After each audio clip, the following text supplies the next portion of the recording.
Do you want rent controls? Well, you can't have them because private property, the holy sanctity of private property. Do you own your own property in the West? Well, of course you do. Your title deed says so, right? Right?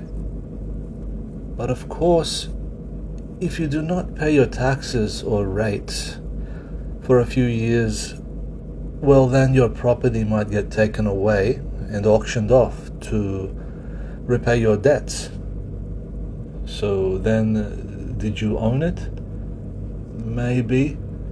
It seems though like the governments of the Western nations can take what you own, even though you hear every day about our unique values and the rule of law and the holy sanctity of private property.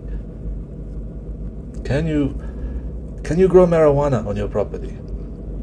No, I'm afraid the government will violate the sanctity of your private property there, barring exceptions, of course. Can you torture people on your property? Like in your basement? Well, no, don't be silly. If the government finds out, they will come through your door. And in this case, they should, because don't get me wrong, nobody should be able to torture others. But they don't even need a warrant. Did you know that? Well, technically, they need a warrant, but all that means is they just get a warrant. Globo homo, they've got a warrant.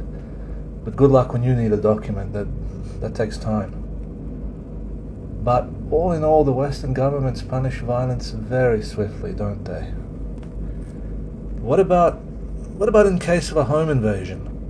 Can you stand your ground and use any and all necessary force to defend yourself on your holy sanctuary of private property? Well, unless you live in the USA, where that is explicitly permitted.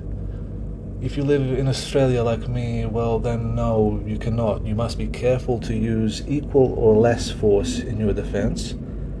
And you must be mindful of the culprit's age, because if you assault a minor, you can go to jail. So at what point is the law no longer a law? Because some laws are very stupid and broken. Traffic lights are the law, but will you sit at a red light for 30 minutes when they're clearly malfunctioning?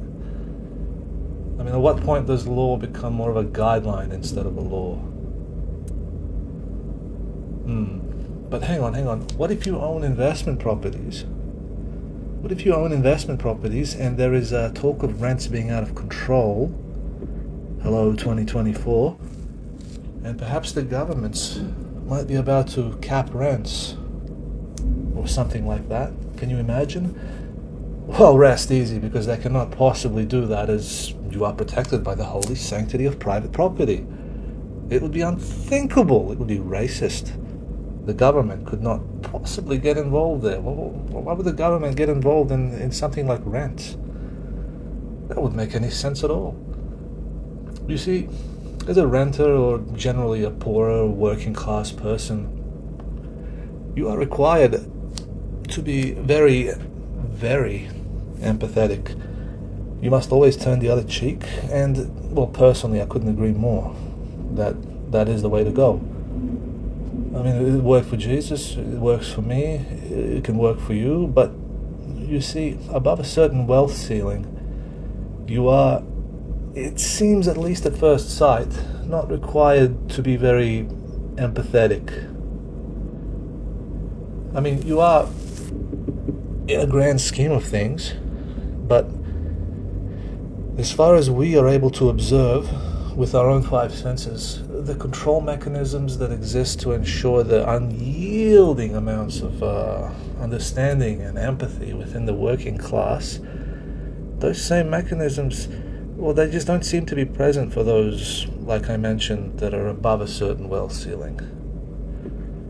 This is just a very rudimentary and primitive example of a very obvious double standard. But I'd like you to ponder. Just have a think about something. these people, your landlords, how badly do you need a landlord? How much do you need them to own multiple properties? I understand that they might have a need to do so for some reason, but how much do you need them to be able to do so? Think about that.